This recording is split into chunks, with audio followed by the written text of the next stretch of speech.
तो इस शरीर के अनुकूल भगवान शिव की अविरल भक्ति को जरूर धारण करना चाहिए। सावन महीने की इस पवित्र बेला पर छाता लगाकर अपने साथ में पन्नी लेकर, आसन लेकर आप लोग पंडाल में पहुंचे हो।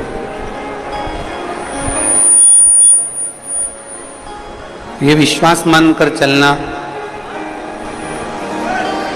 कि मेरा देवाधिदेव महादेव आपकी झोली कभी खाली नहीं रखने वाला, वो भरेगा जरूर, ये निश्चित है। लाखों की संख्या में आपका पहुंचना,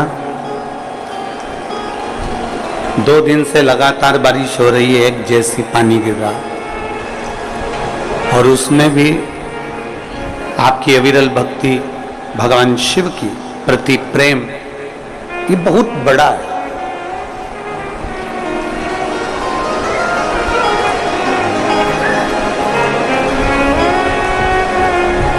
कल भी कथा में कहा था, एक विश्वास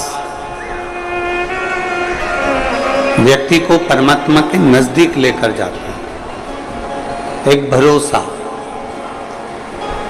एक दृढ़ता व्यक्ति को परमात्मा के करीब में पहुंचाता है।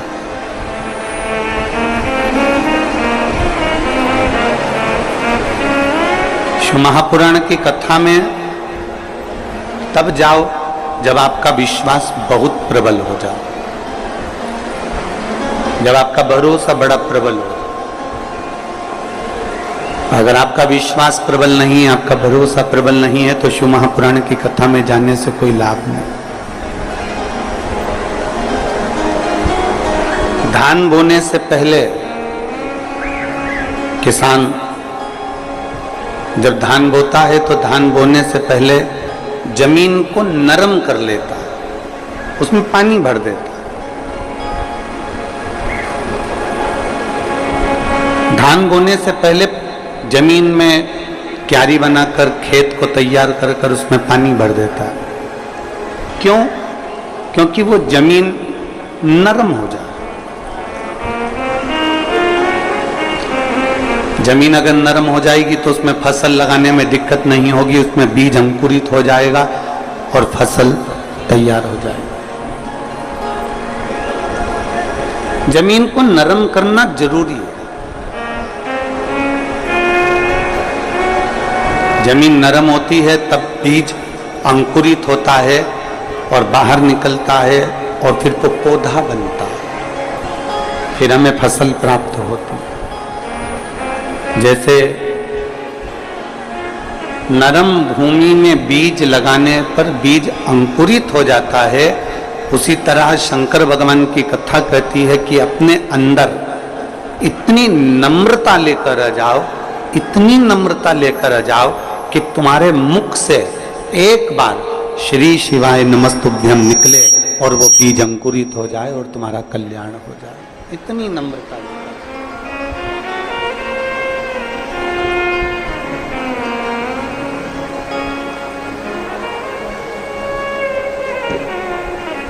सभी गुणों में सर्वश्रेष्ठ गुण होता है नम्रता का गुण। आपके अंदर की नम्रता कितनी है, आपके अंदर की विनम्रता कितनी है, यह आपको मालूम होना चाहिए। एक नम्रता का गुण ऐसा होता है जिससे हम परमात्मा को अपने करीब में ला सकते हैं। एक नम्रता का गुण ऐसा होता है जिससे हम अपने रूठे हुए को भी अपने पास बुला सकते हैं।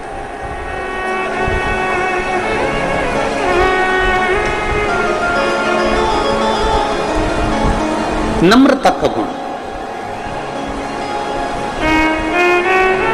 कल एक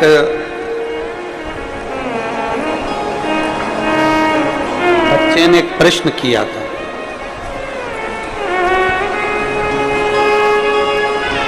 उस बच्चे ने कहा था कि गुरुजी, पत्र में उसने लिखा था, अब वो पत्र हमको ढूंढना पड़ेगा कल वाला।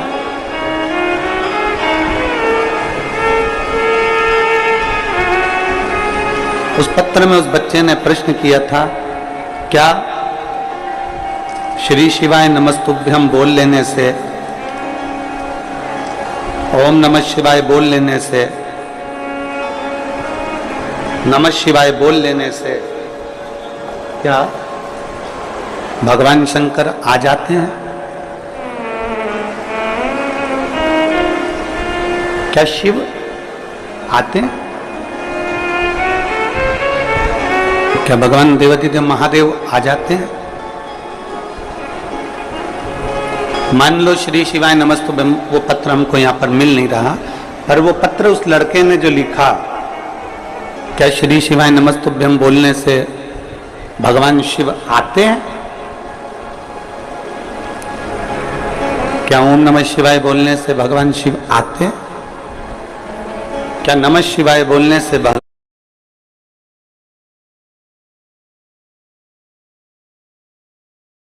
बैठी हैं, मेरे जीजा बैठे हैं, मेरी बेटियां, मेरे बेटा, मेरी माताएं, मेरे भाई सब बैठे हैं।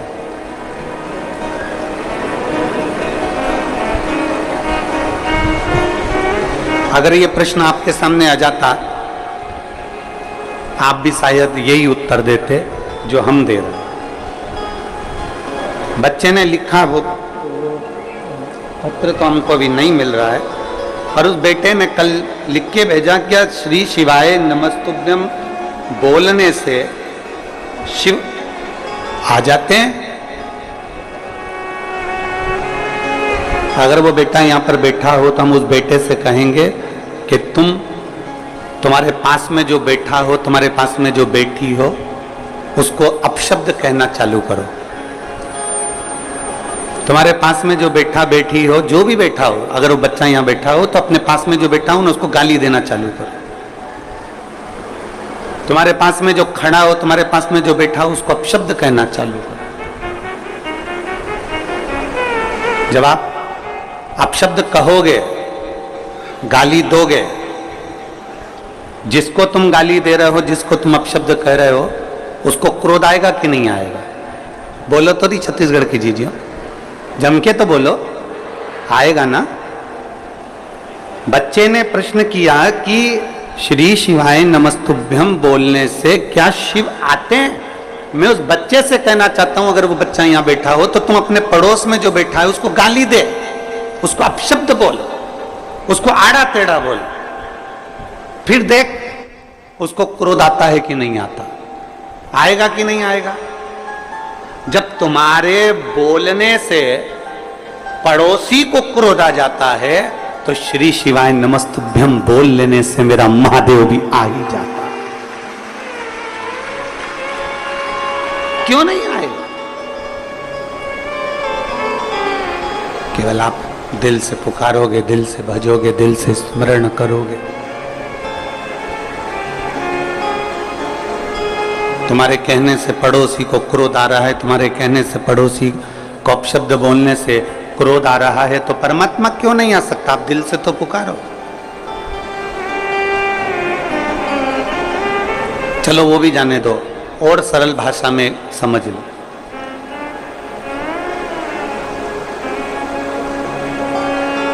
एक कोई जीव जंतु है ना, एक बिल्ली है, कुत्ता है, गौ माता है, तुम्हारे घर में कोई खरगोश है, कोई तोता है, कोई पक्षी है, कोई कुछ भी है, उसको तुम बहुत प्रेम से जब पुकारते हो, बहुत प्रेम से पुकारते हो, तो वो पक्षी, वो पशु,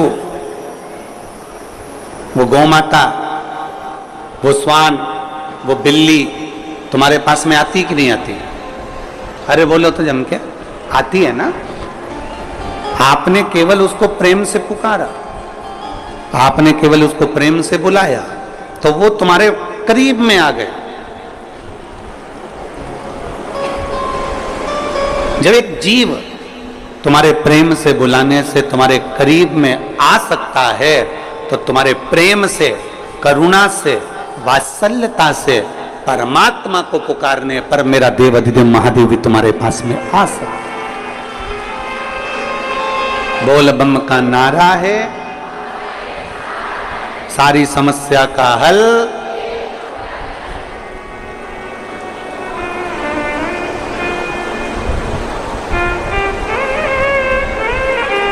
कुछ मेहनत हाथ की, बाकी कृपा भोले।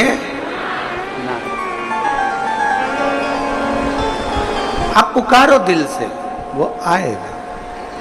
आप दिल से भजो, वो आएगा। एक बहुत पहले एक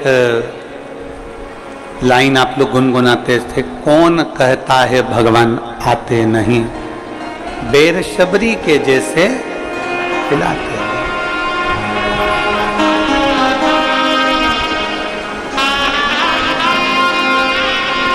कौन कहता है भगवान सोते नहीं, लोरी यशोदा जी जैसी हम सुनाते नहीं। जिस दिन हम दिल से स्नेह से भगवान शिव को पुकारेंगे, जिस दिन हम स्नेह से परमात्मा को आमंत्रित करेंगे, हमारा परमात्मा हमारे करीब में जरूर आएगा।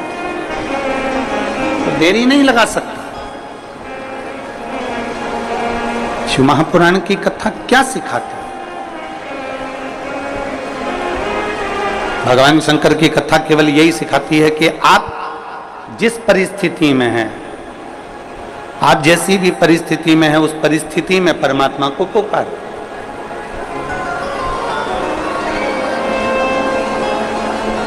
आप जिस परिस्थिति में, दुख की घड़ी है परमात्मा को पुकारो, सुख की घड़ी है परमात्मा को पुकारो।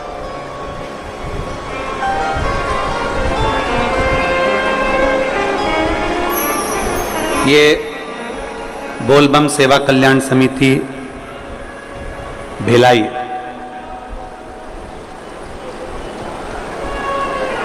सावन महीने में पालकी निकालती है, यात्रा निकालती है। किसके आश्रित होकर निकालती है? कोई समिति अपने आश्रित होकर नहीं निकालती।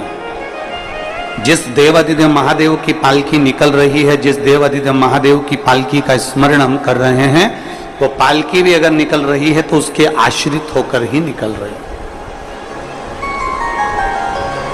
ये कथा भले बोलबम सेवा कल्याण समिति करा रही है, दया सिंह जी अध्यक्ष हैं प्रदेश इस समिति से, तो वो इस कथा को करा रहे हैं।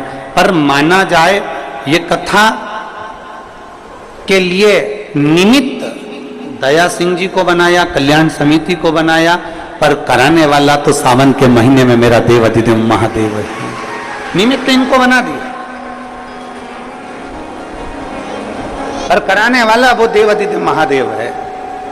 और आपसे भी निवेदन है, आप जितनी मात्रा में यहाँ पर माताएं बैठी हैं, मेरी जीजियां बैठी, मेरे जीजा बैठे, मेरी बेटियां बैठे, जो इस कथा में बैठे हुए हैं, उनसे भी निवेदन है, आप इतने बरसते पानी में नहीं आ सकते थे। आप इतने बरसते पानी में नहीं आ सकते थे, पर आपको कथा तक लेकर आना, कथा में बिठाना और कथा श्रवण करने का बल प्रदान करना, ये किसी के बस की बात नहीं, केवल देवाधिदेव महादेव के बस की बात। किसकी सामर्थ्य था?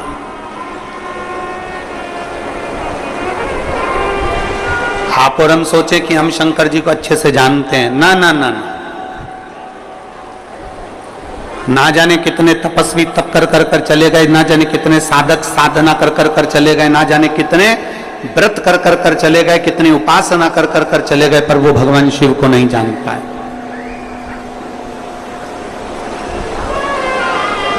आप और हम इतनी जल्दी भगवान शिव को नहीं जान सकते। आप और हम इतनी जल्दी भगवान शंकर को नहीं जान सकते। कितने तपस्वी, कितने साधक, कितने उपासक, कितने व्रत करने वाले, कितने साधना करने वाले भगवान शंकर की भक्ति को धारण करते करते करते करते करते करते चले गए, पर शिव को नहीं जानते।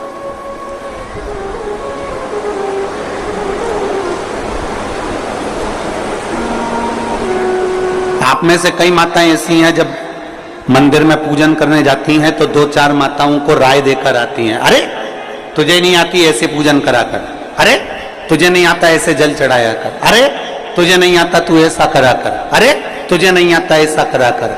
मेरी उन माताओं से निवेदन है, आपको जो आता है ना वो आप अपने दिल में रखिए।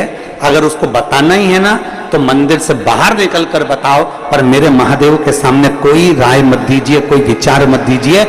मेरे महादेव के सामने तो इतना कीजिए कि दिल से, भाव से, भक्ति से एक लोटा जल आड़ा टेढ़ा जैसे चढ़ाओ, तुम्हारा मन पड़ जाए जैसे बेलपत्री चढ़ाओ, तुम्हारा मन पड़ जाए जैसे चंदन लगाओ, तुम्हारा मन पड़ जाए जैसे धतूरा चढ़ाओ, तुम्हारा मन पड़ जाए जैसे तुम भगवान शंकर को रिझाओ, तुम्हारा दिल कर जाए वैसे तुम शिव को भजो। उल्टा भजो, सुलटा भजो, जैसा भजोगे तुम्हारे ऊपर है। बीज पृथ्वी के अंदर डाला जाता है, खेत में डाला जाता है, वो उल्टा है कि सीधा। ये बीज अंदर गया किसको मालूम, पर पौधा सीधा ही लगता है। उसी तरह तुम कैसे भी जपो, मेरा महादेव मिलता जरूर है, मिलता जरूर।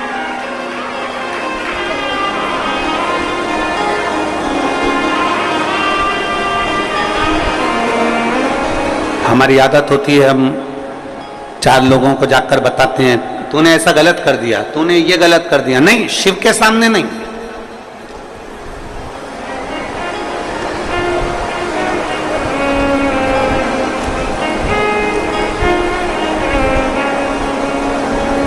शिव के सम्मुख में नहीं। हम अगर देवादिदेव महादेव को रिझा रहे हैं तो उसमें हमारे भाव यह होना चाहिए कि जैसे भी भजो शिव मिलेगा जरूर, भगवान शंकर जरूर प्राप्त हो। और तेरी कृपा बिना न हिले एक भी अणु, लेते हैं श्वास तेरी कृपा से तनु तनु। बखान क्या करूं मैं राखों के ढेर का, चपटी भभूत में खजाना कुबेर का। हे गंगाधार मुक्ति द्वार ओमकार तू, भोले ओमकार तू। आयो शरण तेरा शंभु तार तार। जिस भाव से भजो, जिस मन से भजो। अरे मरा मरा मरा मरा मरा मरा मरा मरा मरा मरा मरा मरा मरा मरा मरा मरा मरा मरा मरा कहकर भी पार उतर गए।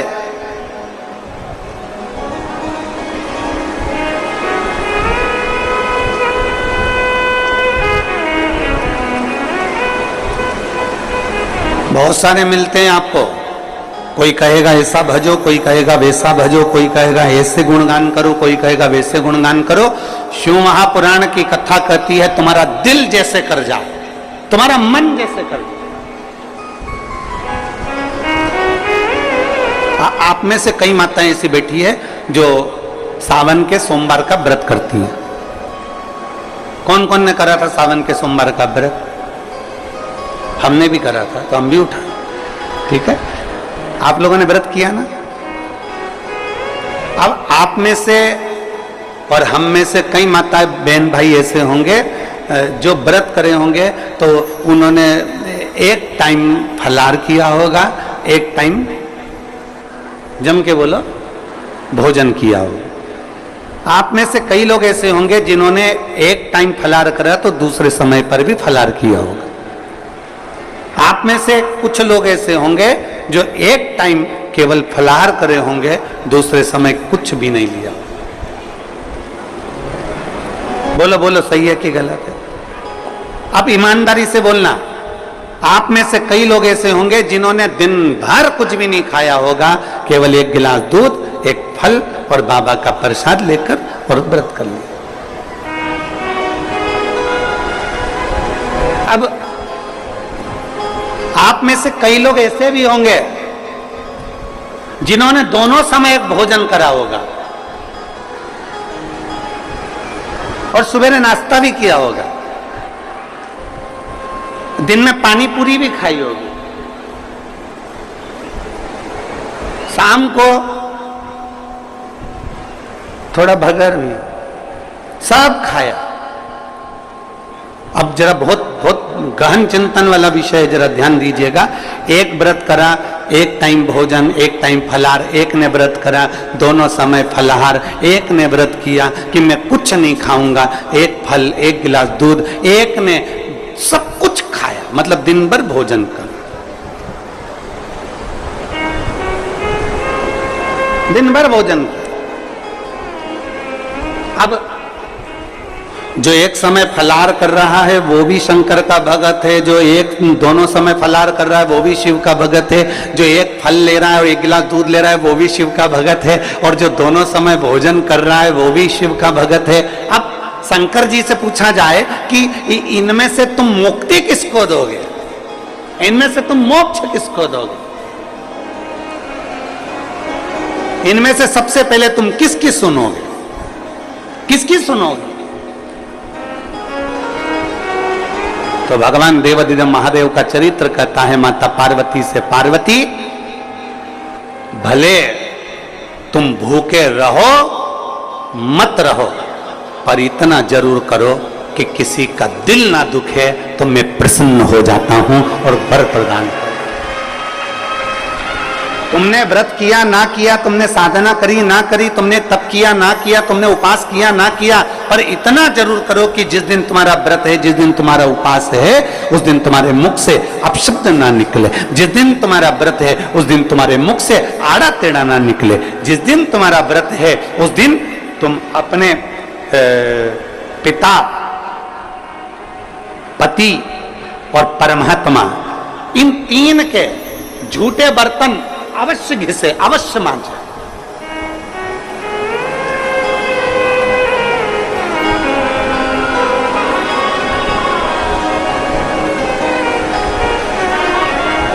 घर के सारे बर्तन, बर्तन मांजने वाली कोई आए वो मांजे, मना नहीं है, पर 3 बर्तन अपने को खुद मांजना चाहिए।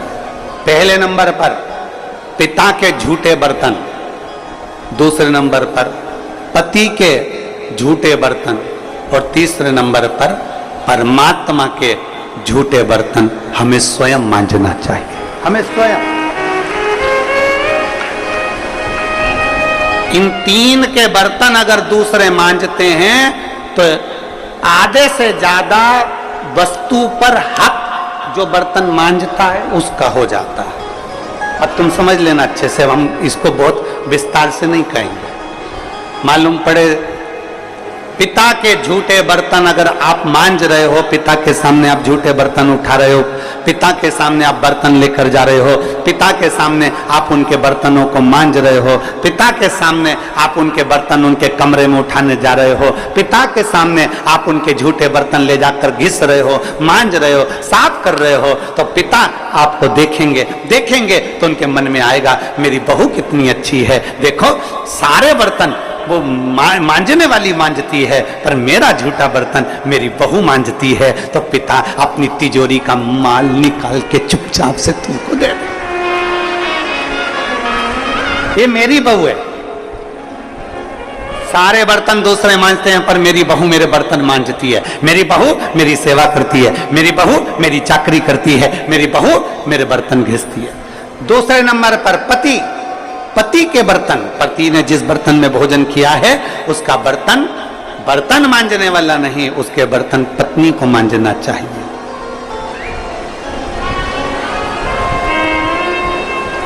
और अगर पति के झूठे बर्तन कोई दूसरा मांजने लगता है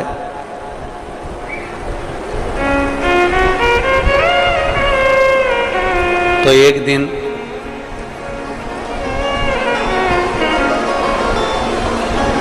सेठानी नौकरानी और नौकरानी सेठानी हो जाती है। कोई भरोसा नहीं, बहुत सावधानी, बहुत सावधानी। पिता, पति के झूठे बर्तन भी पत्नी को मांजना चाहिए।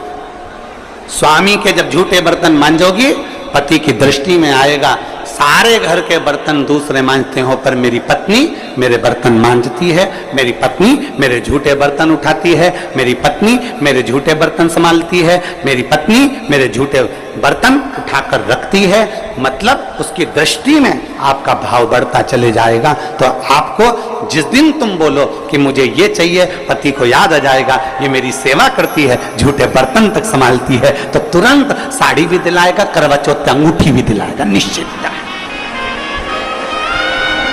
एक पिता, एक पति, और तीसरे नंबर पर बोलो, सब बोलो जम के जरा, परमात्मा। तुम्हारे घर में भगवान का मंदिर है, तुम्हारे घर में छोटा सा शिवालय है, तुम्हारे घर में छोटा सा देवालय है, तुम्हारे घर में छोटा सा मंदिर बना हुआ है, उस मंदिर में तुम भगवान की पूजन करती हो, पूजन करने के बाद भगवान को स्नान कराती हो, स्नान करा हुआ बर्तन रखा रहता है, लोटा रखा रहता है जल चढ़ाने वाला, भगवान के भोग लगाने की छोटी सी कटोरी होती है, भगवान को पानी पिलाने का छोटा सा लोटा होता है, कलश होता है, झारी जी होती है, या कोई गिलास होता है। भगवान का बर्तन, परमात्मा का बर्तन घर की स्त्री को, घर की नारी को स्वयं मांजना चाहिए, वो बर्तन मांजने वाले को नहीं देना चाहिए, क्योंकि परमात्मा ये देखता है कि ये मेरे बर्तन मांज रही है, मैं इसको भंडार भर देता हूं। पिता, सब लोग बोलेंगे कौन कौन के बर्तन मांजना चाहिए, जम के बोलो, पिता, पति और परमात्मा। इन तीन के बर्तन, इन तीन के झूठे बर्तन, इन तीन के झूठे पात्र का घिसना, झूठे बर्तन को मांजना श्रेष्ठ। पिता, पति और परमात्मा।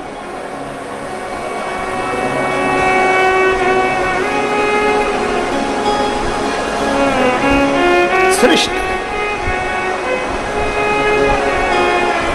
एक विश्वास अपने भीतर जागृत करें, और जिस दिन शंभु शरणे मांगू घड़ी रे, दुख काटो दया करीन दर्शन, शंभु शरणे पड़े मांगू घड़ी रे घड़ी, दुख काटो दया करीन दर्शन। भगवान को प्राप्त करने के लिए मन दिल नम्र कर लो, और दूसरा है परमात्मा से कुछ प्राप्त करना है तो स्वयं समर्पण करो। कैसे भज रहे हो, किस तरह से भज रहे हो, कैसे स्मरण कर रहे हो, उससे मतलब नहीं है। भगवान ये नहीं देखता। भगवान से पूछा जाए कि जिसने व्रत दिन भर का रखा, जिसने कुछ नहीं खाया, जिसने पानी भी नहीं पिया, जिसने दोनों टाइम भोजन किया, जिसने एक समय फलाहार किया, एक समय भोजन किया, आप किसकी सुनते हो?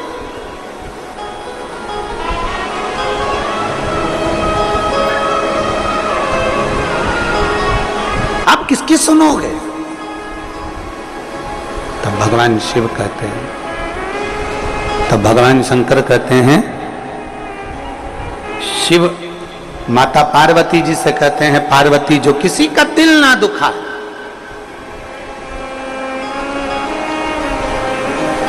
जिसके मुख से कभी अपशब्द ना निकले। कोई बहुत बड़े ओहदे पर बैठ गया ना, बहुत बड़े पद पर बैठ जाए, बहुत बड़ा उसको मठाधीश पीठाधीश बनकर बैठ जाए, कोई बहुत बड़ा संत साधु बनकर बैठ जाए, कोई बहुत बड़ा तपस्वी बनकर बैठ जाए, कोई बहुत बड़ा कथाकार बनकर बैठ जाए, कोई बहुत बड़ा साधक बनकर बैठ जाए, और उसके मुख से यदि अपशब्द निकल रहा है तो समझ लेना कि उसका बहुत बड़ा बनना बेकार है, उसका बहुत बड़ा बनना श्रेष्ठ कर नहीं।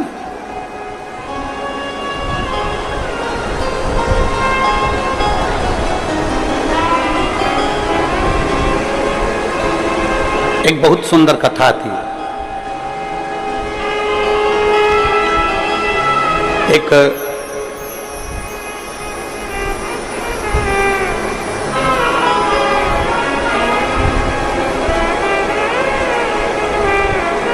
त्रेता में एक राजा हुए जिनका नाम था वीरमणि। शिव जी के परम उपासक थे। भगवान शंकर के इतनी उपासना करते थे वीरमणि, इतनी उपासना करते थे कि शिव के बिना एक क्षण नहीं रहते।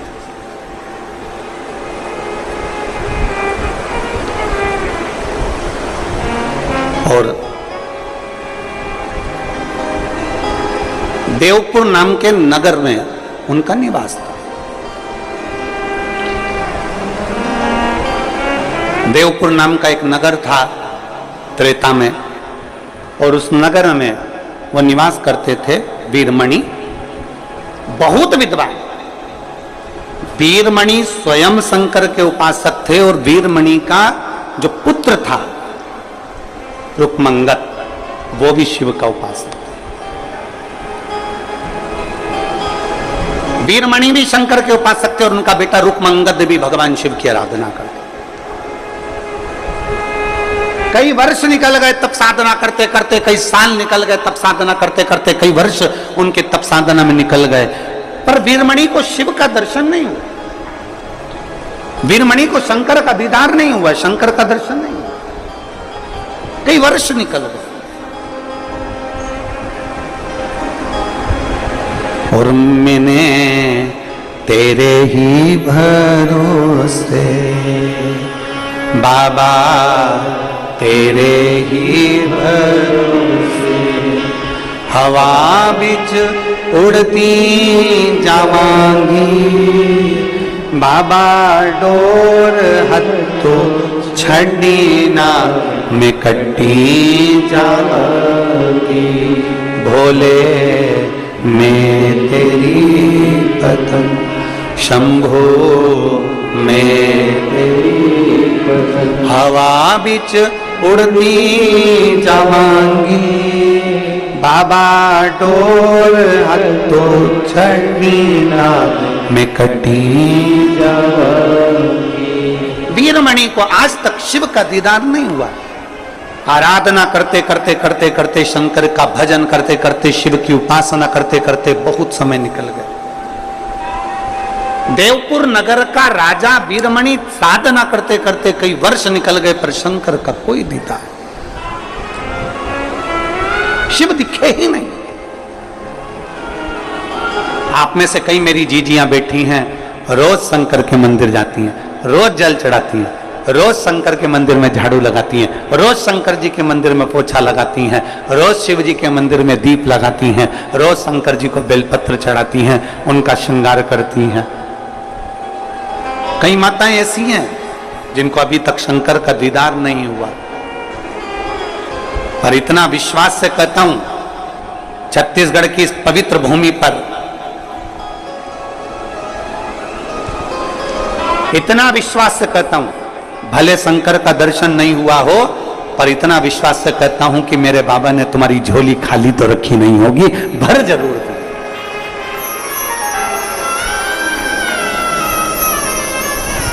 ये भरोसा है। राजा वीरमणि को, देवपुर नगर के राजा वीरमणि को शंकर का दर्शन नहीं हुआ। आखिरी में वीरमणि को लगा कि शिव का दर्शन नहीं हो रहा, मेरी साधना। वीरमणि का बेटा रुक्मंगद भी शिव की आराधना में लीन रहने लगा। श्री शिवा नमस्तु,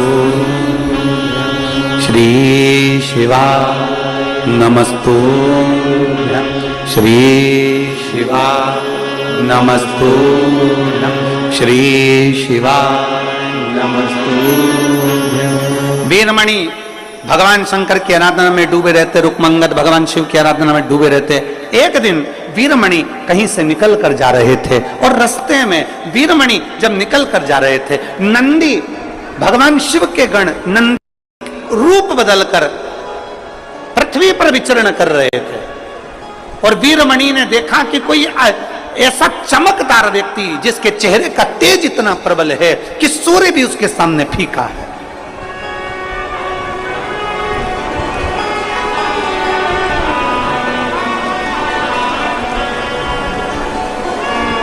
जिसके चेहरे का तेज इतना प्रबल है कि सूर्य भी जिसके सामने फीका।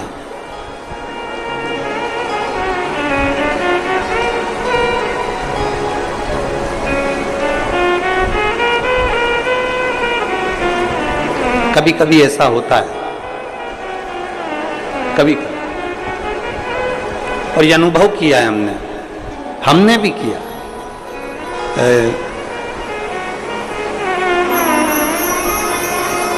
सीहोर सीवन नदी से कुबेरेश्वर धाम की दूरी है 11 किलोमीटर।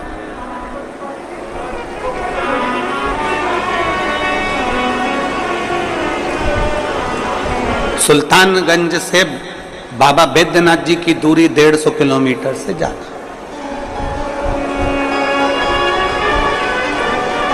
सुल्तानगंज से कावड़ लेकर बैद्यनाथ बाबा के चरणों में जाना, पहुंचना, थकान भी हो जाएगी, चल भी लोगे, पहुंच भी जाओ। ओमकारेश्वर का जल लेकर उज्जैन तक लोग पहुंच जाते हैं 150-200 किलोमीटर, 150 किलोमीटर चल। लोग 90-100 किलोमीटर तक चल लेते। पर मसीवन का जल लेकर जब कुबेरेश्वर धाम तक केवल 11 किलोमीटर चलना है, केवल 11 किलोमीटर।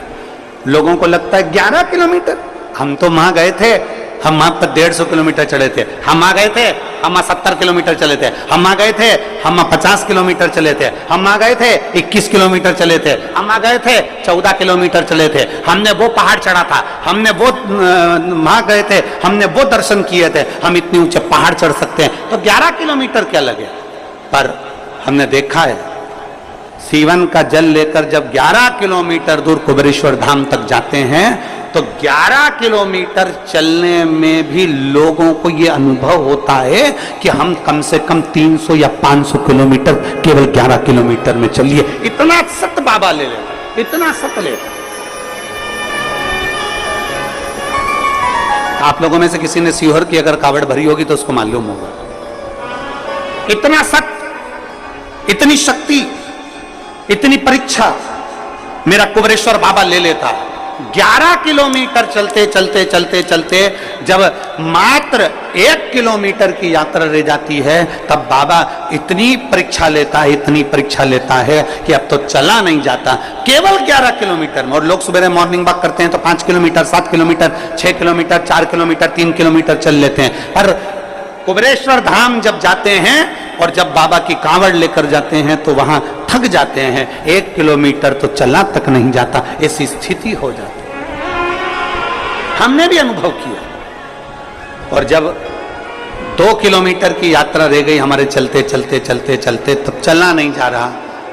साथ वाले बोले गाड़ी लगा दे, गाड़ी में बैठ जाओ। हमने कहा नहीं, थोड़ा और बचा है, चलते चलो।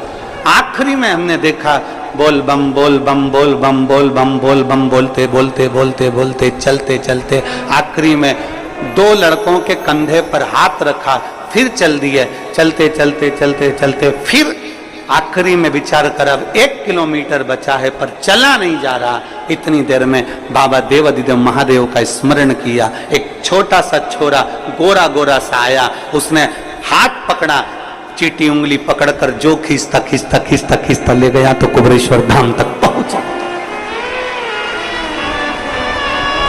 आखिरी परीक्षा पर भी वो साथ देता ही देता। आखिरी परीक्षा। अच्छा चलो तुमसे एक बात पूछें, उत्तर दोगे क्या? अरे बोलो तो भिलाई वालों, दोगे उत्तर? अपने बच्चे की ट्यूशन किस टीचर से लगवाते हो? वो टीचर जो तुम्हारे बच्चे के स्कूल में पढ़ाता। बोलो बोलो सही है? अरे जम के तो बोलो। किसी दूसरे टीचर के पास अपने बच्चे को नहीं भेजते, क्योंकि स्कूल का टीचर होगा तो एग्जाम के टाइम पर थोड़ा सा देख लेगा। बोलो बोलो सही है? एग्जाम के समय पर थोड़ा सा देख लेगा। स्कूल का टीचर होगा तो थोड़ा सपोर्ट कर देगा। तो ट्यूशन कहां लगाई? स्कूल के टीचर के पास लगाई। क्यों? क्योंकि 1-2 महीना, 4 महीना, 6 महीना, 8 महीना, 3 महीना जब उसके पास पढ़ेगा तो एग्जाम के टाइम पर वो टीचर उसको देख लेगा। बस इसलिए हमने ट्यूशन उस बच्चे की उसके पास लगाई, क्योंकि वो 2-3-4 महीना पढ़ेगा, 2-4 महीना रोज रोज रोज रोज प्रतिदिन उसके पास पढ़ेगा तो उसकी निगाह में रहेगा। निगाह में रहेगा तो परीक्षा में वो देख लेगा। उसी तरह हम 1 लोटा जल लेकर रोज रोज रोज रोज शंकर के मंदिर जाएंगे तो हमारी विपदा की घड़ी में वो भी देख लेगा, ये निश्चित। हमारी विपदा की घड़ी में वो देख ले। और अंत समय प्रभु आना पड़ेगा, वचन दिया तो निभाना पड़ेगा। आए ना आए प्रभु कुटुंब कबीरा, अंत समय प्रभु आना पड़ेगा, वचन दिया तो निभाना पड़ेगा। अंत समय प्रभु आना पड़ेगा, और वचन दिया तो निभाना पड़ेगा। एक बहुत चमक सा चेहरा था वीरमणि को, लगा इतना सुंदर तो मैंने किसी पुरुष को देखा ही नहीं, इतना सुंदर पुरुष तो मैंने देखा ही नहीं, इसकी सुंदरता कितनी है। और ये चमक ये दमक फुलवन में महक सब कुछ सरकार तुम्हीं से है। इतना सुंदर मैंने नहीं देखा। वीरमणि ने सोचा इतनी सुंदरता किसी पुरुष में आज तक मैंने नहीं देखी, इतनी सुंदरता। वीरमणि उनके पास में चले गए, प्रणाम करा। मैं देवपुर नगर का राजा हूं, मेरा नाम वीरमणि है, मेरा नाम वीरमणि है, मैं देवपुर नगर का राजा।